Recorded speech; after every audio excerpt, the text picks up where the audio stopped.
Və biz bilirik ki, ruhani baxımdan xidmətçi və yaxud pastor dua, əl qoyma və ya ruhani niyyət vasitəsilə şəfa üçün vəsatəçilik edə bilər.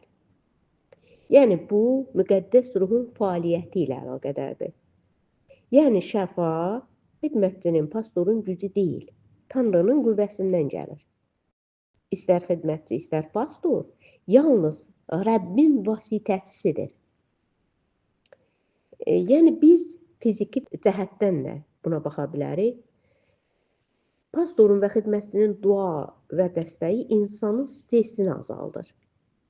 Bəzən insan o qədər stressdə olur ki, ona şirin, dadlı bir söz lazım.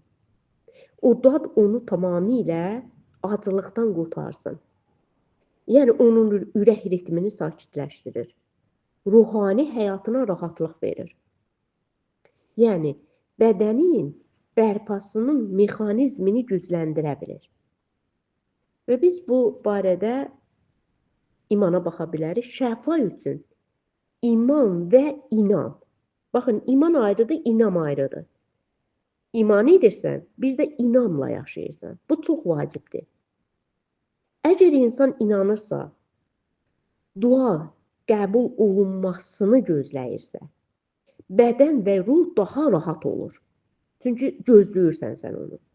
Yalnız ruhani deyil, həm də psixoloji, fiziki təsir yaradır səndə. Yəni, pastor və yaxud xidmətçi və yaxud adi bir imanlı Rəbb vasitəsilə şəfa verə bilir. Amma əsas güc Rəbbin əlindədir. Yəni, pastora yaxın olmaq, onun duasını qəbul etmək və imanda olmaq şəfanı dəstəkləyir. Yəni, şəfa almaq üçün kiçik və praktiki bir dua, yəni bizim həyatımız dəyişdirə bilir. Bəzən biz evdə də şəfanı ala bilirik. Nədən evdə ala bilirik? Çünki artıq biz Rəbbindən ünsiyyətə girə bilirik. Heç kim yoxdur. Rəbbi birdə sənsən. Baxın, Xannaya baxaq. Xanna düzdür o kilsəyə getmişdi. Ancaq kilsədə heç kim ona əlini qoyub dua etmirdi.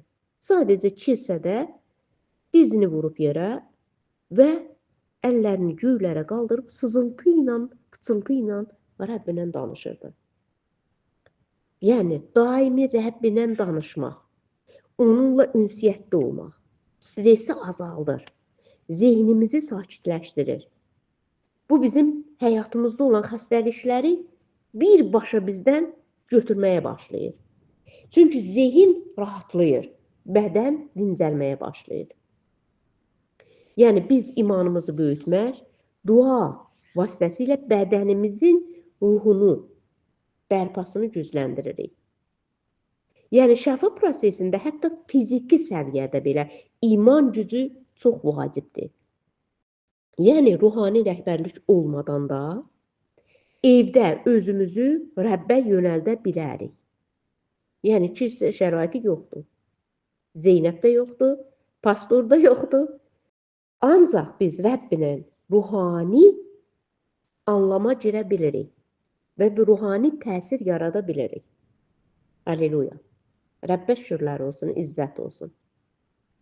Yəni, biz iç-içə onunla danışa bilirik. Necə ki, Xanna danışırdı, necə ki, Davud danışırdı. Davud otururdu, Rəbbə hər həyatının nöqtəsini, vergülünü danışırdı.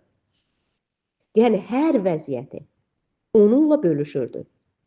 Yəni, biz bunları müqəddəs kitabdan oxuyuruq və görürük.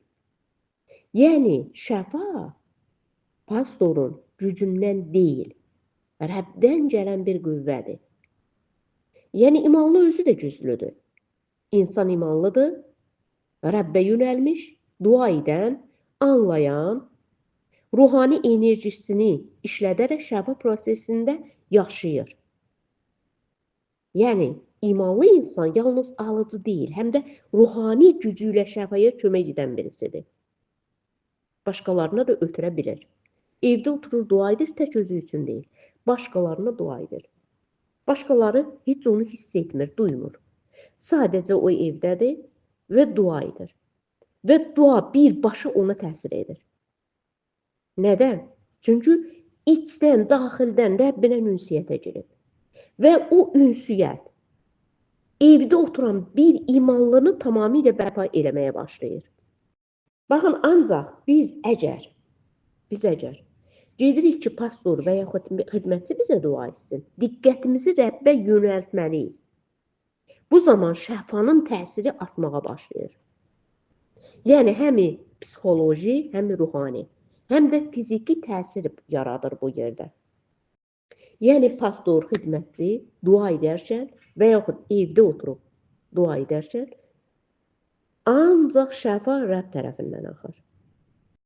Yəni, əgər dediyim kimi bir imanlı evdə də oturub ona yönəlirsə, onu anlayırsa, şəfa daha da güclənir.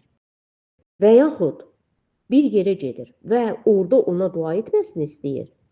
Şəfa üçün hər ikisi birlikdə Tanrıya üzlərini tuturlarsa, bu qüvvəni daha da işə salır. Yəni, qüvvə daha çox artır, axır. Minnətdarıq biz ona.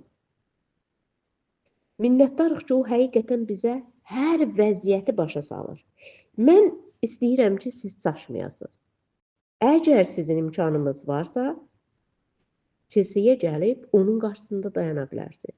Kimlərsə sizə kəlamda deyildiyi kimi əl qoysun və dua etsin. Və yaxud imkanınız yoxsa, evdə oturub Rəbbinə ünsiyyətə girməniz lazım. İç-içə Rəbb bizi öz sevgilisi görür. Necə sevgili yapışqan kimi bir-birinə yapışır, bir-birinin gözündən gözünü çəkmək istəmir. Bir-birinin əlini buraxmaq istəmir. Bir-birinə sığınmaqdan ləzzət alır, dad alır. O cür sevgili rolunu oynamamız lazım. Yəni, rol o deməkdir ki, yəni, onu yaşamamız lazım. Yəni, Rəbbi həqiqi bir aşiqliklə sevməmiz lazım. Ona aşiq olmamız lazım. Onun sevgisindən kənara çəkilməmək. Kim nə deyir desin, onu buraxmamamız lazım, bu sevgilini. Bu əsl bir sevgilidir. Sona qədər bizi aparan, sona qədər bizi cənnətin qapılarına buraxan. Aleluya. Və haçan ki, biz onunla birləşirik, biri oluruq. Haçan ki, biz onunla sevgili oluruq, onu tərk etmirik. Onun əlini buraxmırıq. Onunla daimi yol gedirik. Onunla yatırıq. Baxın, sevgili ilə yatırsan, durursan, nə edirsənsə onunla edirsən. Nə bölüşürsən, onunla bölüşürsən. Hissləri ona deyirsən. Bax, bu cür Rəbbinə yaşamamız lazım. Və o zaman bizim həyatlarımız dəyişilməyə doğru gedir. İsa Məsih ismilə. Amin, amin, amin.